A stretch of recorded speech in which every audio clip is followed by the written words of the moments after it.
Just what is the spiritual significance of the sea and the waves roaring on Judgment Day? This is part 10 of the Olivet Discourse. We've been working through a series on the Olivet Discourse. Jesus is on the Mount of Olives. He's given a prophecy about the destruction of the temple in Jerusalem, saying there'll be not one stone left upon another of those temple buildings. And the disciples, of course, had two questions. Well, when are the temple buildings destroyed? And secondly, what is the sign of the end of the world and the second coming of Jesus Christ? The Olivet Discourse has two key events that's being talked about here. It's the Great Tribulation, which is that intense time of tribulation prior to the second coming of Jesus Christ, and also the events of the last day, the second coming of Christ for salvation and judgment. In our video description, we have many related links to other videos and things about prophecy. Please consider subscribing to this channel. There's a little red button in the bottom right-hand corner. Before we dig into the sea and the waves roaring, just a reminder on prophecy. Since the cross, we've been in the church age for about 2,000 years, where the gospel goes forth in various ways and all through the world. But there's this period of apostasy, which I do believe we're in now, at the end of this period where the church is in severe decline. Then there's a little season called the Great Tribulation, where the Antichrist is on the scene. It's the beast. It has various names in the Bible, and it's in the church. It's the man of sin taking a seat in the church. The abomination of desolation, which is idolatry and worldliness in the church. The church is Babylon completely. Then the last day, where we have heavenly signs, sun, moon, and stars don't give their light. We're going to look at the sea and the waves roaring in this video. It's at the second coming of Jesus Christ, which we have the resurrection of the dead, the saved for salvation, and the unsaved go into judgment. And that ushers in an eternity and the new heavens and new earth. So now let's look at our passage. And we've been working in Luke 21, verse 25 and 26 for the last couple of videos. But let's read it. There shall be signs in the sun and the moon and the stars. It's those heavenly signs. This is the last day. And upon earth distress of nations with perplexity, the sea and the waves roaring, and men's hearts failing them for fear. And we see the world's reaction to sudden darkness, the end of the world. There's no more, the sun is darkened, the moon does not give its light, the stars are falling from heaven, because it's judgment day, it's the last day, it's the return of Christ. And there's all type of distress and perplexity, and we looked at all that in the last video. But in this video, we're going to focus on the sea and the waves roaring. Okay, so first we want to understand the symbolism of these things, the symbolism of the sea, the waves, and the roaring, very importantly. So let's look at the symbolism of the sea. When we go through the Bible, we see that the sea is a place of damnation. It's a place of not being saved. It's a place of trouble.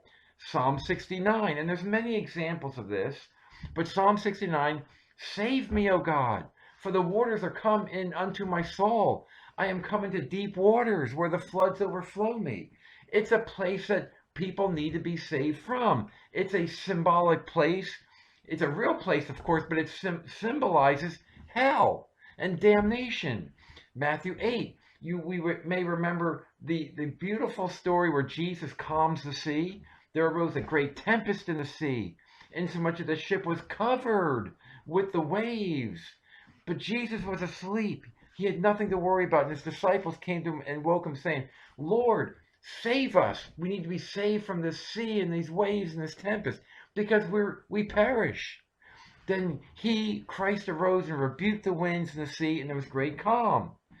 Now we see that this is symbolic. It really happened, of course. It was a physical miracle at the time of Christ, but it was a great calm. And we see also in Revelation 4 and Revelation 15, the sea of glass in heaven, which we've done a video on that. So if you want to get into the sea in more detail, I'll tag this slide with the video we've done on the sea of glass in heaven, which points to salvation. Just to look at the flood of Genesis 6 through 9, behold, I do bring a flood of waters upon the earth to destroy all flesh. Again, it's that place of destruction. It's a place of damnation. God saw the wickedness on the world. But with thee, Noah, I will establish my covenant, and thou shalt come into the ark, you and your sons, and thy wife, and thy sons' wives with thee. And in other words, it's a place of salvation. The ship is a place of safety from the sea. It also symbolizes the church. But we see the same passage. The sea represents a place of judgment. And it's quoted in Matthew 24, which is the Olivet Discourse. As the days of Noah were, so shall also the coming of the Son of Man be. This destruction by the flood of waters is never physically going to happen again. God promises us that, but it's a symbolic meaning that it's just like the coming of Jesus Christ. They knew not until the flood came. Most of the world is oblivious to prophecy. They're oblivious to the things of the Bible. And they knew not until the flood came and took them all away. So shall also the coming of the Son of Man be. That's how the last day is going to be. People don't even recognize the Great Tribulation on the church. What's really going on? They're blind to it. And all of a sudden it's the last. We also see in 2 Peter 3 and 2 Peter 2, the flood is a type of judgment day. The world that then was being overflowed with water perished, a place of damnation.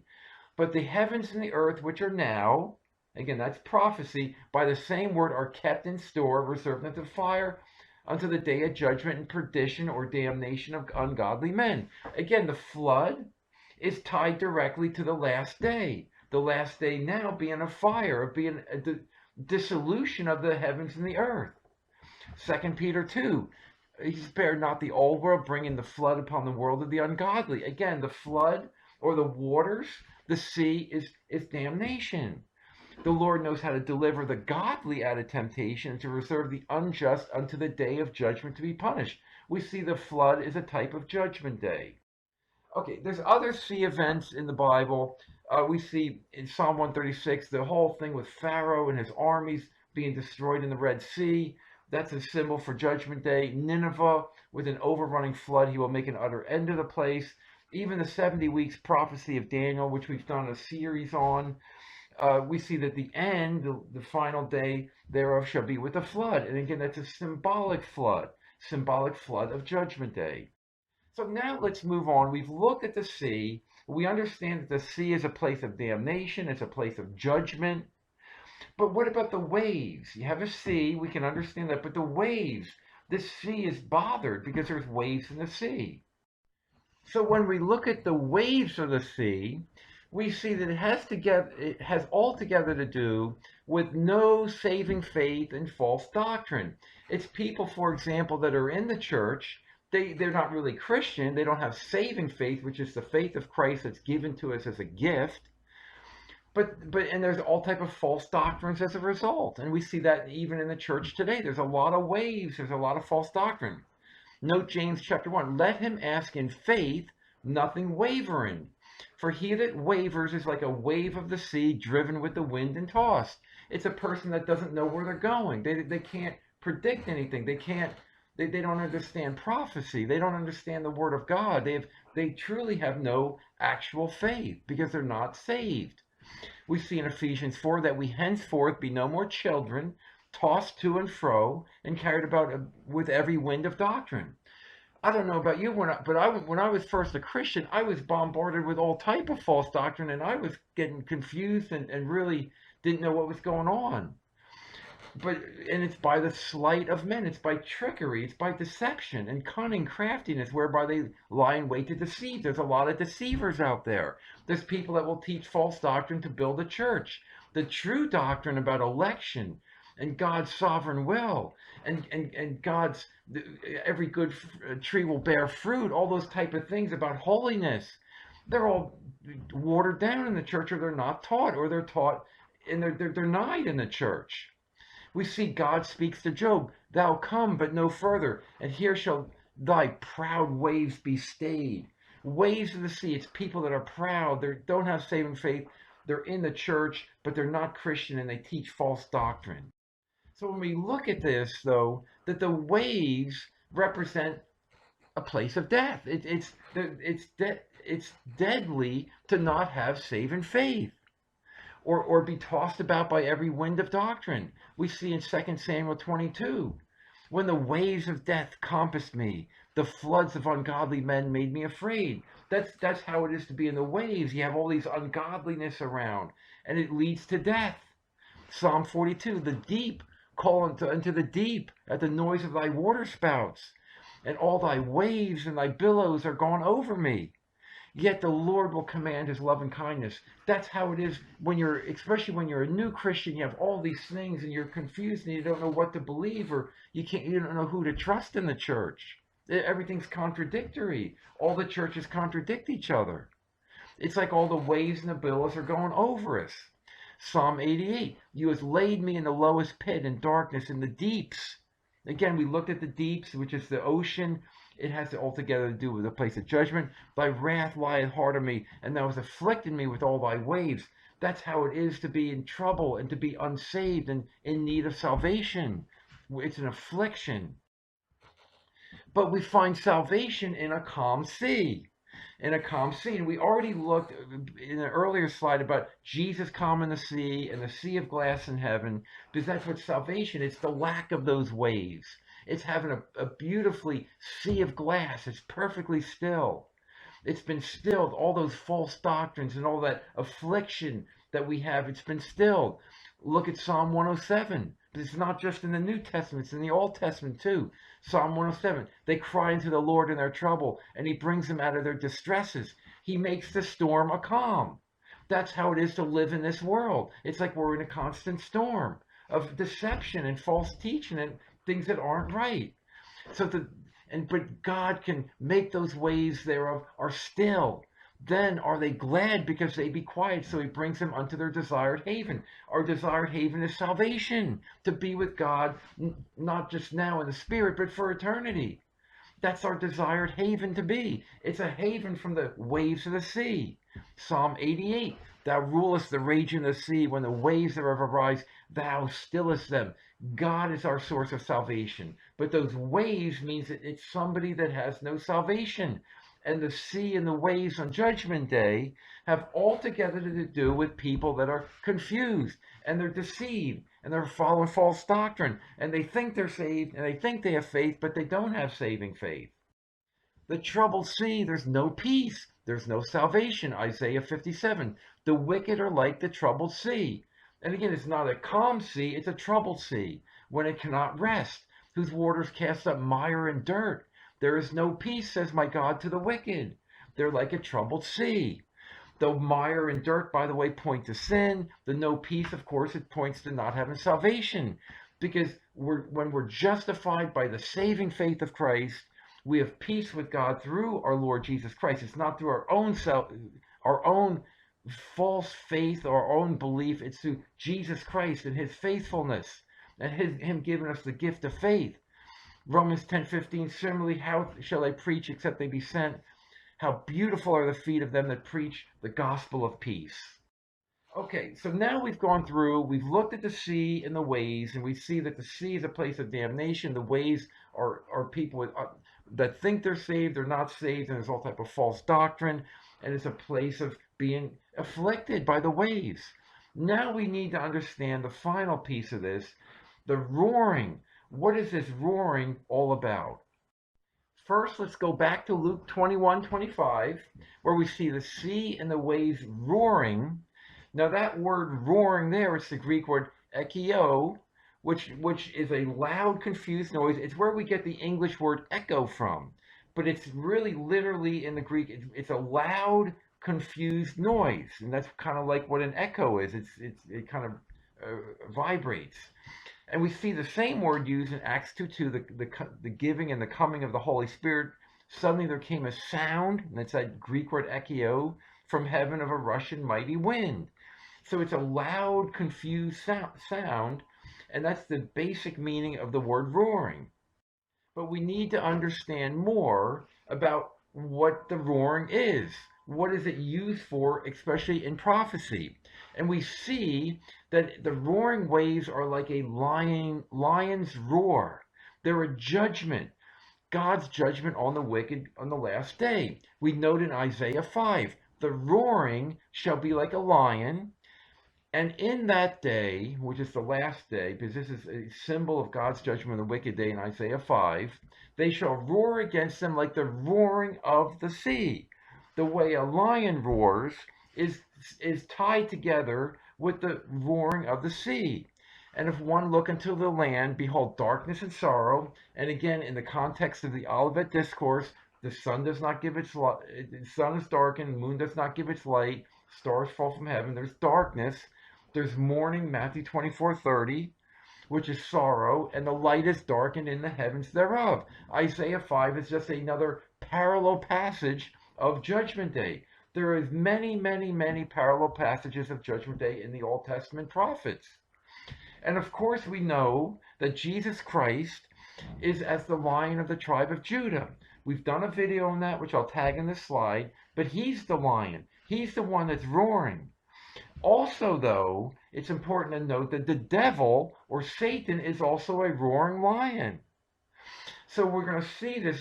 This is going to bring us into a titanic battle of the last day where the sea and the waves are roaring. And we're going to look at that in the slides that follow. First, let's look at the roaring by Satan's kingdom on the last day. Because Jesus is the roaring lion of Judah, but Satan's also a roaring lion. Woe to the multitude of many people which make a noise like the noise of the seas, and to the rushing of nations, that make a rushing like a rushing of mighty waters. It's that sound. They make a noise of the seas, the roar of the seas. The nations shall rush like the rushing of many waters, but God shall rebuke them. That's what the judgment day is. It's a titanic final last day battle. And of course, God wins that battle. They shall flee far off and shall be chased as the chaff of the mountains before the wind, like the rolling thing before the whirlwind. It's another symbolic passage about Judgment Day in the Old Testament, Isaiah 17.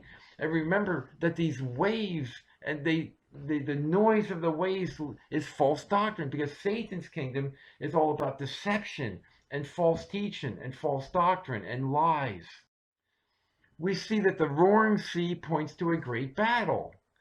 We see these two passages here both have to do with the roaring, and they both have to do with Judgment Day. Jeremiah 6:23. They shall lay hold of bow and spear. They are cruel and have no mercy. Their voice roars like the sea. They ride upon horses, set in array as men for war against thee, O daughter of Zion. It's a symbolic passage again about the last day, the Judgment Day. And there's no mercy, because Judgment Day has to do with this. Salvation is complete. It's a day of judgment.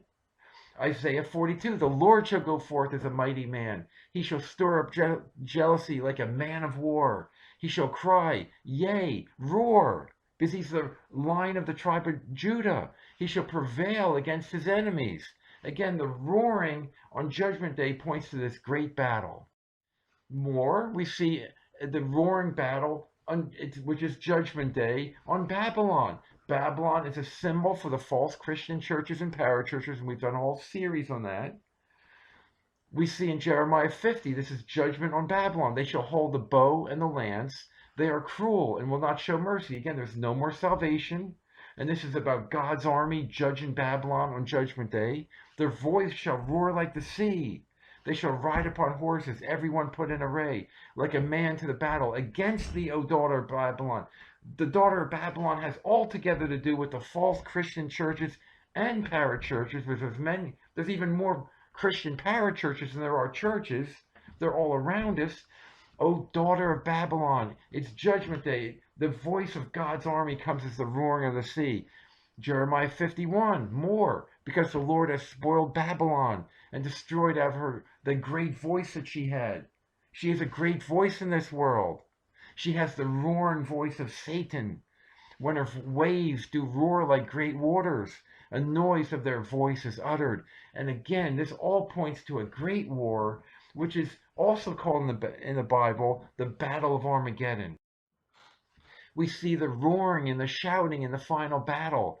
The Lord himself shall descend from heaven with a shout, with the voice of the archangel, and with the trump of God. Jeremiah 25, the Lord shall roar from on high, and utter his voice from his holy habitation. He shall mightily roar upon his habitation. He shall give a shout as they that tread the grapes against all the inhabitants of the earth, treading the grapes, the great winepress of God, which we've done a video on that in the book of Revelation. Jeremiah 25:30 has altogether to do with Judgment Day. Revelation 10, and cried with the loud, this is the mighty angel of Revelation 10, cried with a loud voice as when a lion roars, and we cried seven thunders under their voices, and those seven thunders are the judgment of God. And again, it's pointing to Christ as the Lion of the tribe of Judah roaring. Okay, this last slide I'm putting on this presentation, I'm just listing passages that all talk about this final battle, this judgment day, the roaring of the Lion of the tribe of Judah coming for judgment. In some places it's called the Battle of Armageddon, but in many other places it's just a battle or a war. And it's extensively used in the Old Testament. This is just a sample of some of the passages on that. If you have time, please consider reading some of these just to see how the Bible all harmonizes around this topic. It's Judgment Day. Just a quick summary of this video. The sea and the waves roaring. We saw that the sea points to a place of damnation. It's a place that people need to be saved from. But on Judgment Day, there is no more salvation. The waves point to the death of following false doctrines and false gospels. It's due to a lack of faith, not having saving faith. It's troubled waters for those that are not calm. They don't have the peace of God. And finally, we saw that the roaring points to that final spiritual battle, the roaring of the Lion of the tribe of Judah. It's Judgment Day. Please consider subscribing to this channel, and thank you very much for watching this video.